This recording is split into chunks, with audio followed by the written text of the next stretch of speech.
우리 어린 아가들을 데리고 예식하는 것처럼 땀납니다.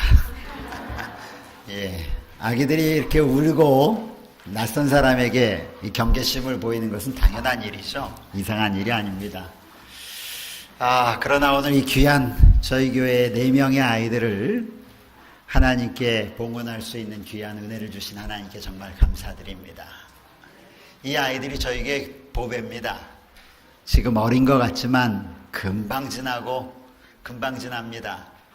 바라기는 이 아이들이 자라면서 초등학교도 들어가고 중학교도 가고 고등학교도 가고 시집 가는 것도 좀 봤으면 좋겠습니다. 그렇죠, 여러분? 예.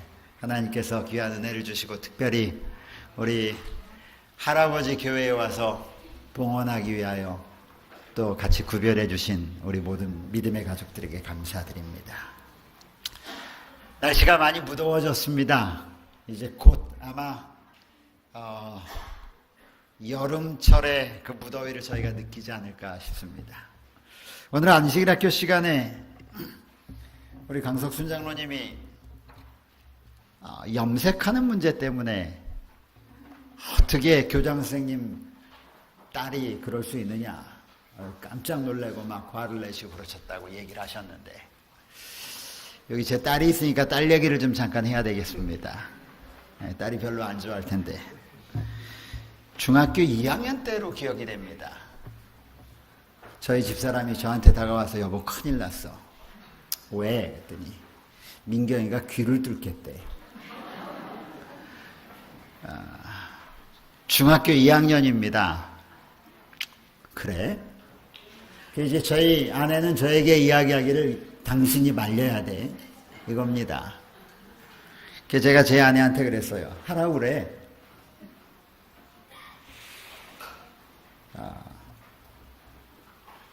이 아이가 왜 귀를 뚫고 싶어 할까? 마음의 십자가에 못자국이 아직 생기지 않았기 때문에 하고 싶은 거겠죠. 그러나 그것이 생기고 나면 아빠가 막아서가 아니라 스스로 해결할 것을 저는 압니다. 왜냐하면 하나님께서 우리 자녀들을 부모들이 막지 않으면 바르게 성장할 수 있도록 하나님이 이끄십니다.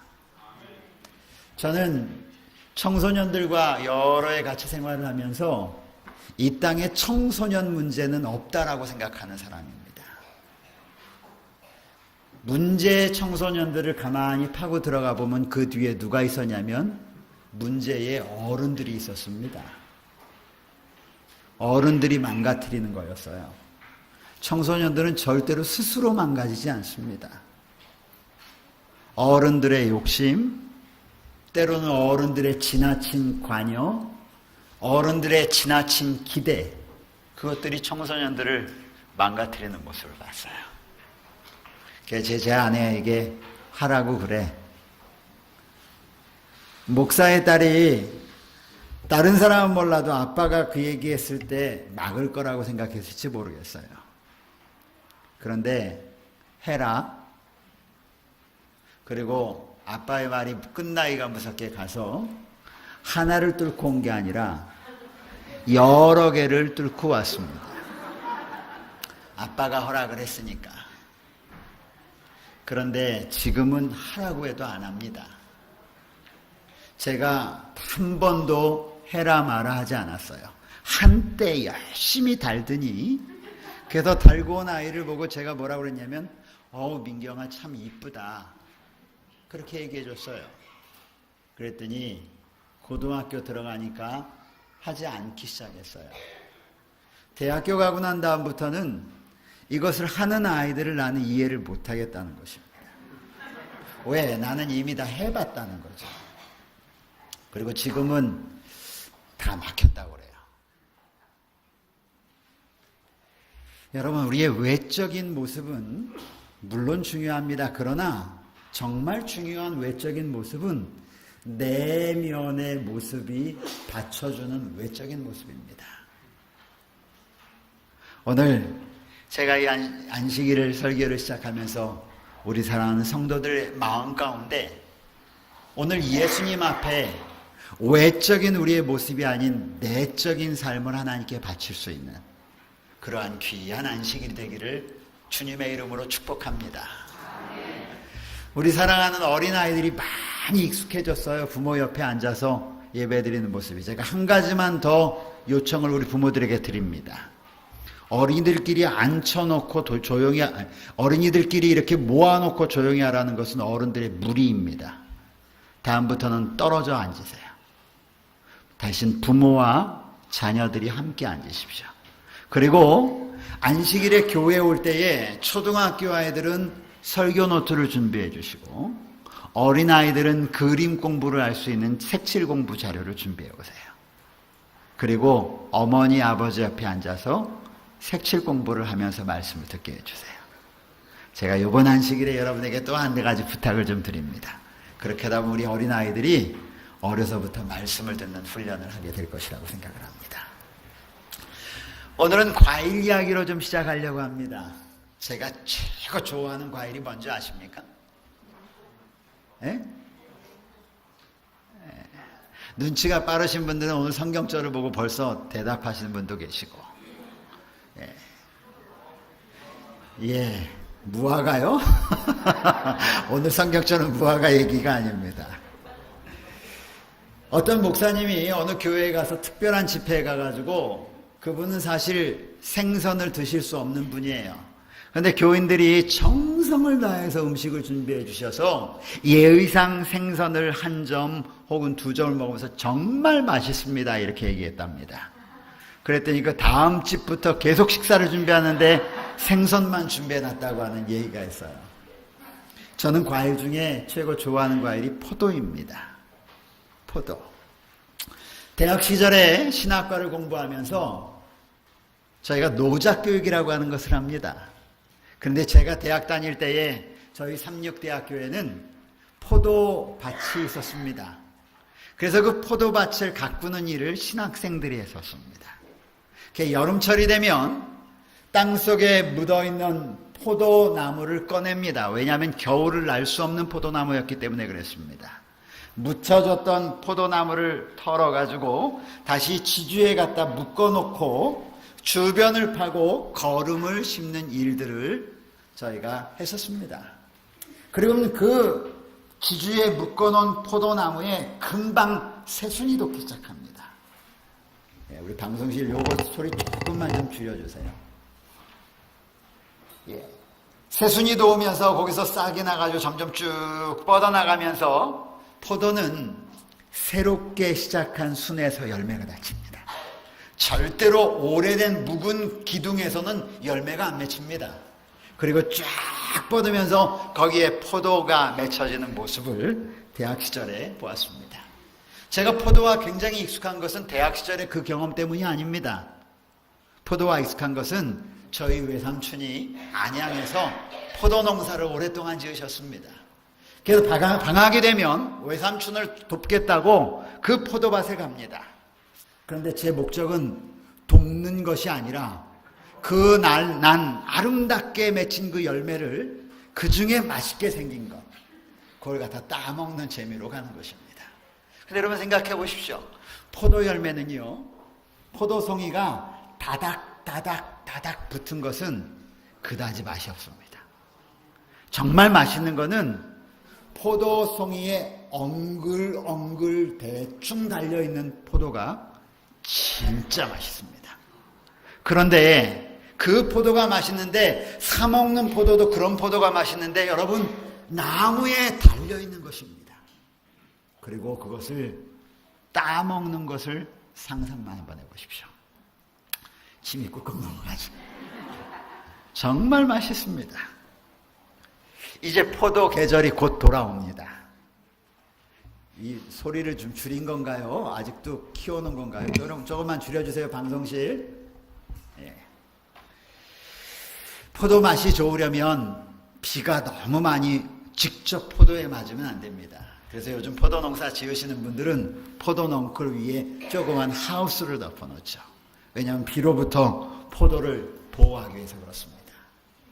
그리고는 그 포도가 비를 맞지 않고 햇빛을 적당하게 받고 나면 포도가 얼마나 당도가 높아지는지 모릅니다. 제가 오늘 시작을 포도나무로 하는 이야기는 성경에 오늘 설교 주제가 포도와 관련되어 있기 때문에 그렇습니다. 성경에는 포도나무와 관련된 이야기가 참 많이 나옵니다. 포도나무와 관련된 이야기가 몇 번 정도 나올까 세봤더니 성경에 386회가 나옵니다. 물론 제가 센 건 아닙니다. 요즘은 좋아서 컴퓨터만 뚝 두드리면 포도 하면 주르륵 나옵니다. 굉장히 많이 나오는 것입니다. 왜 이렇게 포도와 관련된 이야기가 많이 나올까? 그랬더니 시대의 소망에는 이렇게 기록하고 있습니다.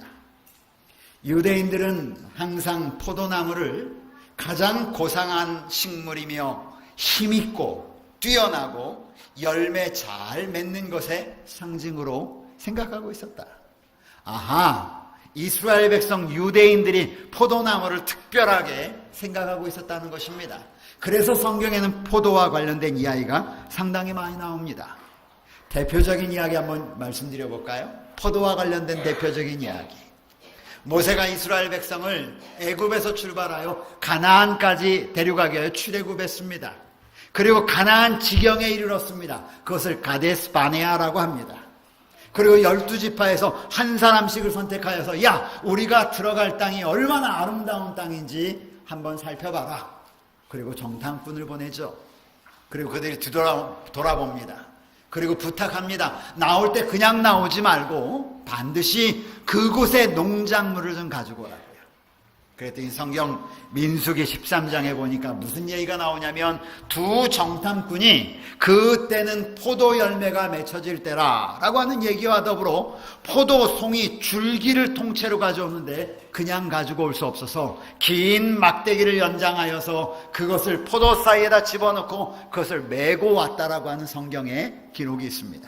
여러분, 포도가 얼마나 크면 메고 올 정도 될까요? 저희 한국에 포도농사 지으시는 분이 계십니다. 장로님이십니다. 그런데 그분이 한 번은 당신이 농사 지은 포도를 한국연합회에 수고하시는 목사님께 드린다고 가지고 오셨어요. 그런데 가지고 온 종자가 30개 넘는 종자의 포도를 가져오셨습니다. 그리고 그분이 이름을 붙인 한 포도가 있었는데 그것이 포도나무 이름이 가나안 포도였었어요. 근데 가나안 포도 길이가 얼마나 되냐면 저 위에서부터 밑에까지 1m 50cm인 것입니다. 우리나라에서도 1m 50cm를 갖다가 포도를 만들어가지고 가져오셨어요. 제가 그것을 들고 사진을 하나 찍었습니다. 그랬더니 이만큼부터 발밑에 거의 닿을 만큼 포도송이가 길었습니다. 그러니 이 가나안 땅에서 두 사람이 포도나무의 줄기 전체를 끊어가지고 메고 왔다라고 하는 것은 우리가 이해할 수 있는 일인 것입니다.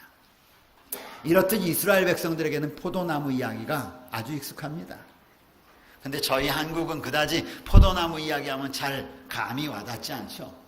아마 예수님이 우리나라에 계셨다면 포도나무 대신에 배추 이야기, 무 이야기, 혹시 그런 이야기, 쌀 이야기 이렇게 아마 이야기를 풀어가지 않으셨을까 생각합니다.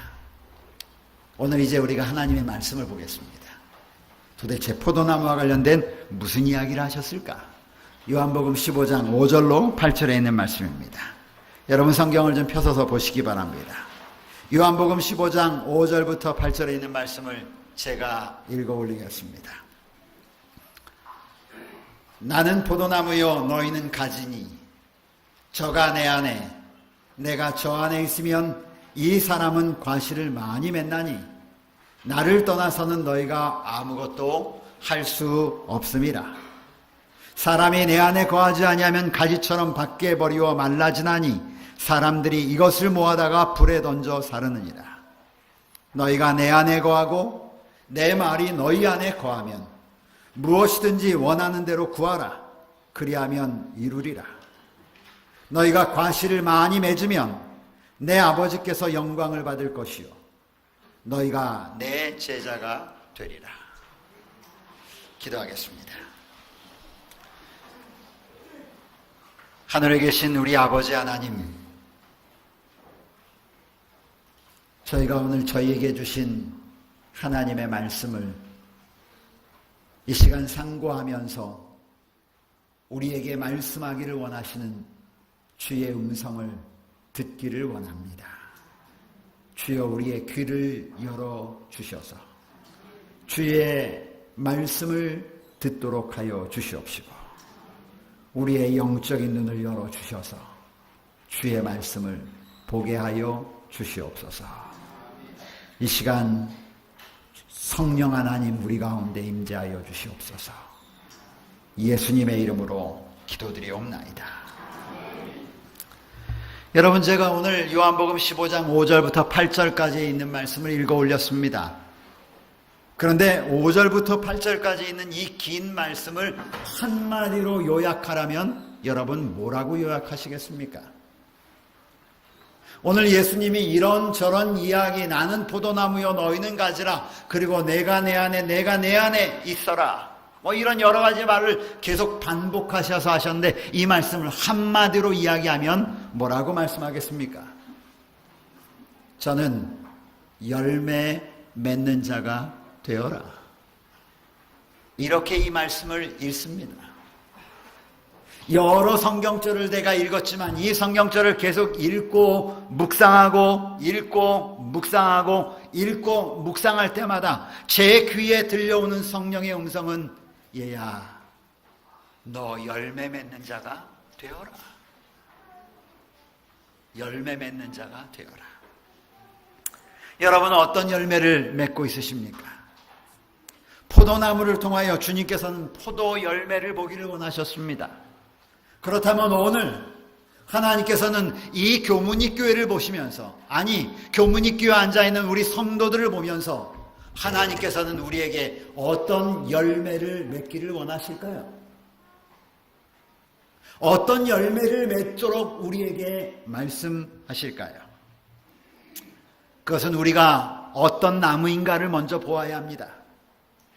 우리는 어떤 나무입니까? 하나님께서 교회라는 이름을 주셔서 오늘 이곳에 앉게 한 여러분들에게 하나님이 원하시는 열매는 어떤 열매일까요? 교회는 헬라어로 에클레시아 이렇게 말합니다.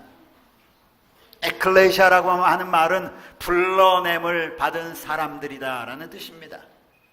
불러낸 사람들입니다. 이스라엘 백성들을 애굽에서 불러내듯이 하나님께서 오늘 이 땅에 살고 있는 하나님의 백성들 가운데 여러분들을 불러내신 것입니다. 왜 불러내셨을까요? 교회에 합당한 열매를 맺게 하게 하여 불러내셨습니다. 사도행전 9쪽에는 이렇게 말합니다. 교회는 사람을 구원하기 위해 하나님께서 세우신 기관이다. 교회가 기관이라는 것입니다. 무엇하기 위한 기관인가? 교회는 봉사를 위하여 조직되었으므로 교회는 봉사하도록 만들어졌다는 것이에요. 또 그 사명은 온 세상에 복음을 전하는 것이다. 다른 말로 하면 하나님께서 교회라고 하는 나무를 심어놓고 그 교회에 합당한 열매를 맺기를 원하시는데 그것이 어떤 열매인가? 봉사하는 열매고, 어떤 열매인가? 복음을 전하는 열매를 맺기를 원하신다는 것입니다. 태초부터 하나님께서는 당신의 백성을 통하여 세상에 축복을 주시고자 하셨다. 여러분, 하나님이 이 교회를 통하여 보기를 원하시는 열매는 이 교회가 축복의 덩어리가 되기를 원한다는 것입니다. 이 교회가 복의 덩어리가 되기를 원하신다는 것이에요.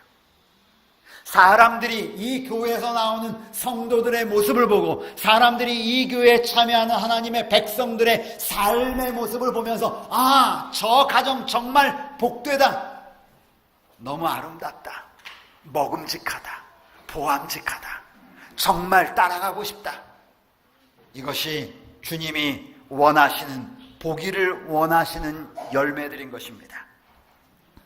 시대소망 676쪽에는 이렇게 말씀하고 있습니다. 따라 한번 해보십시오. 따라하세요. 영혼이 그리스도께 연결되어 있는 한 시들어버리거나 부패할 위험은 없다. 영혼이 누구에게 연결되어 있는 한? 그리스도에게 연결되어 있는 한. 여러분, 얼마나 놀라운 말씀입니까? 오늘 우리에게 말씀하시기를 영혼이 그리스도께 연결되어 있는 한 결코 시들어버리거나 부패할 염려는 없다라고 말합니다. 그러면 하나님께서 오늘 우리의 삶에 그런 열매를 보시기를 원하시는데, 그러한 열매를 맺기 위하여 우리가 해야 할 것은 무엇입니까? 오늘 성경 말씀을 가만히 묵상하면 아주 단순합니다. 나 너희의 삶에서 열매 맺기 원해. 너희의 삶의 열매를 보기 원해. 이게 주님의 음성이고, 그 열매 맺기 위하여 너희 고민하지 마. 너희 열매 맺기 위하여 이것도 하고, 너희 열매 맺기 위하여 열매 맺는 학원도 다니고, 너희 열매 맺기 위하여 이것도 하고 저것도 하고 요렇게 하고 저것도 하라고 성경은 이야기하지 않습니다. 참 감사한 일이죠. 성경은 아주 단순히 이렇게 반복합니다. 내 안에 거하라. 내 안에 너희가 거하면, 너희가 내 안에 거하고 내 말이 너희 안에 거하면, 여러분이 짧은 성경절 가운데 3번씩이나 반복해서 하는 말이 너희가 내 안에 거하고 내가 너희 안에 거하면 이라는 말로 3절이나 계속 반복합니다. 여러분, 예수님 안에 거한다는 말이 무슨 말입니까? 주의 성전에 와서 예배에 참석하는 게 예수님 안에 거하는 것일까요? 아니면 우리가 가지고 있는 것 가운데 11조를 내일마다 하나님께 드리는 것이 예수님 안에 거한다는 것일까요? 물론이요. 예수님 안에 신실하게 거하는 사람은 하나님의 성전에 머물기를 좋아할 것입니다. 예수님 안에 신실하게 거하는 사람은 하나님께서 주신 재물의 10 중에 하나를 하나님께 구별하여 바칠 것입니다. 그런데 다른 말로 하면요, 주의 성전에 와 앉아 있는다고 해서 다 예수님 안에 거하는 사람인가? No, 아닙니다. 외적으로 11조를 하나님께 구별하여 드렸다고 해서 그가 하나님 안에 거하는 사람인가? 아닙니다. 그렇지 않을 수 있어요. 여러분 생각해 보십시오. 예수님이 어느 날 길을 가다 보았습니다. 그랬더니 2 사람이 하나님의 성전에 예물을 가져온 것입니다. 한 사람은 예물 푸대자루 가지고 왔습니다. 들고 왔어요. 낑낑거리면서 돈을 가지고 왔습니다. 그리고 사람들이 보는 앞에서 하나님께 기도합니다. 하나님, 저 사람들과 같지 않음을 인하여 감사합니다. 제가요 11조도 드리고요, 제가 3일에 한 번 금식도 하고요, 제가 하나님께 이렇게 크게 예물도 바칩니다. 외적으로 볼 때 하나님 안에 있는 것 같았습니다. 그런데 또 한 여인이 옵니다. 그는 남이 볼까봐 얼굴을 푹 숙이고 눈치를 보면서 주의 앞에 나와서 교선히 머리 숙입니다. 주여 용서하소서, 저는 죄인입니다. 그리고 작은 예물을 드립니다. 요즘 우리 차윤환 목사님이 리더십에 대하여 말씀하시면서 사무엘상에 나오는 골리앗과 다윗에 대하여 이야기합니다. 내 안에 거한다는 말이 무슨 말씀일까? 저는 이 말씀을 깊이 묵상했습니다. 주여, 내가 주님 안에 거하기를 원합니다. 근데 성경은 말하기를 내 안에 거하라, 나도 너희 안에 거하리라. 그가 내 안에 있으면 내가 그 안에 있을 것이다. 너희가 내 안에 거하고 내 말이 너희 안에 거하면, 성경은 계속 서로 너희가 내 안에 있으면 내가 너희 안에 있을 것이다 계속 반복하다가 마지막에 가서 내 말이 너희 안에 거하면이라는 말씀으로 성경은 바꿔갑니다. 말씀을 통하여 그리스도 안에 거하는 삶입니다. 여러분, 주님이 우리 마음 가운데 거하시면 바뀌는 변화들이 있습니다. 무슨 변화인 줄 아십니까? 나도 모르는 사이에 내 입에 찬양이 나옵니다. 주님이 내 안에 거하면 보여지는 사물이 달라집니다. 주님이 내 안에 거하시면 나의 생각 자체가 바뀌어지는 것이에요.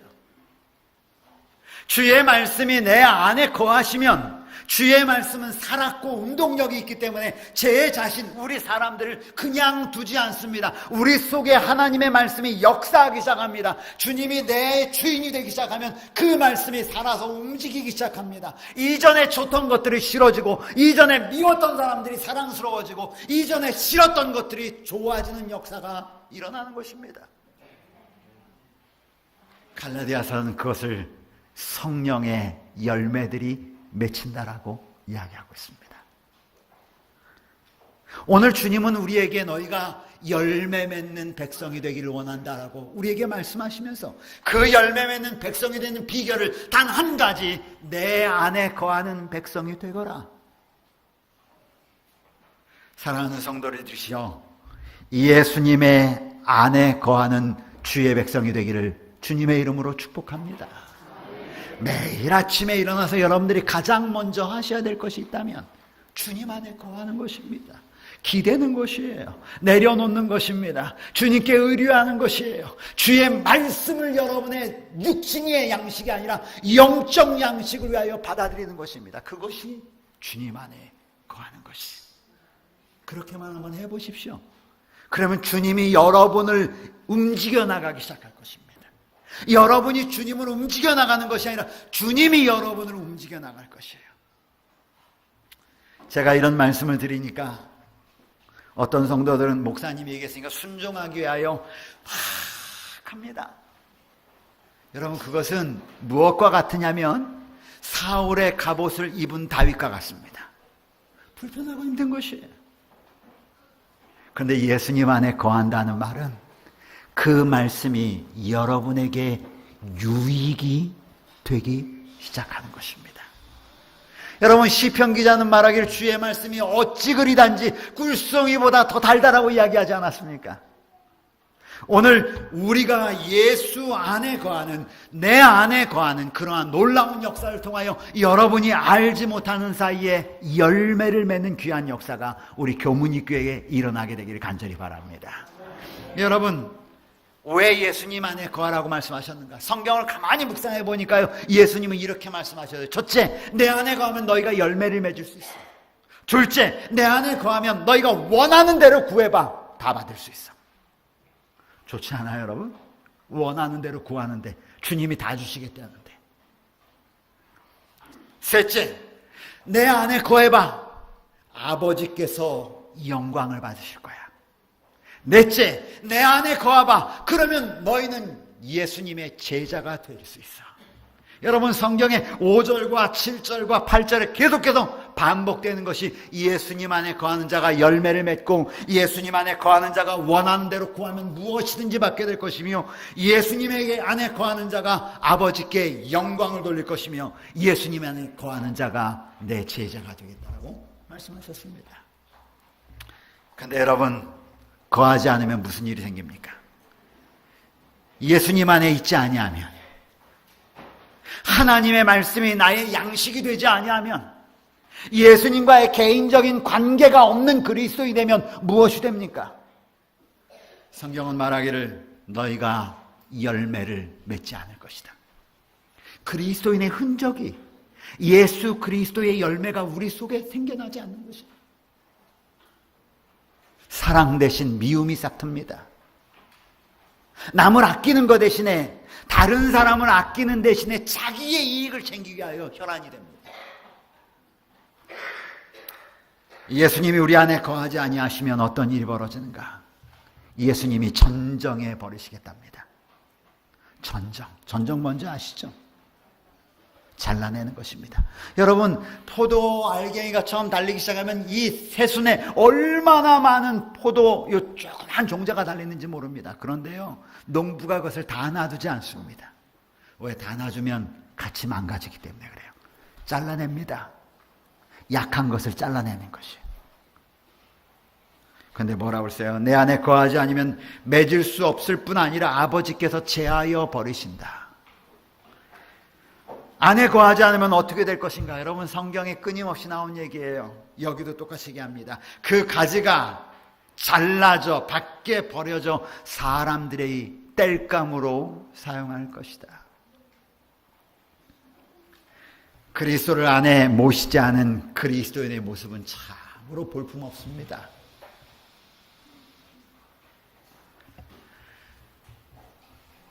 사랑하는 여러분, 오늘 저는 말씀을 마치면서 여러분의 이 짧은 시간에 간곡히 부탁드리는 것은 그리스도 안에 거하는 하나님의 백성이 되기를 주님의 이름으로 축복합니다. 이번 주에 여러분의 삶 속에서 그리스도 안에 거하는 연습을 해보십시오. 그래서 하나님이 나의 삶에 어떠한 삶의 변화를 맡기시는지, 삶에 거한다고 하는 것은 결국 말씀 안에 거하는 것이라고 성경은 말씀하셨습니다. 이 놀라운 귀한 역사를 통하여 우리의 삶에 주님이 원하시는 열매를 맺게 되시길 바라면서 말씀을 마치겠습니다.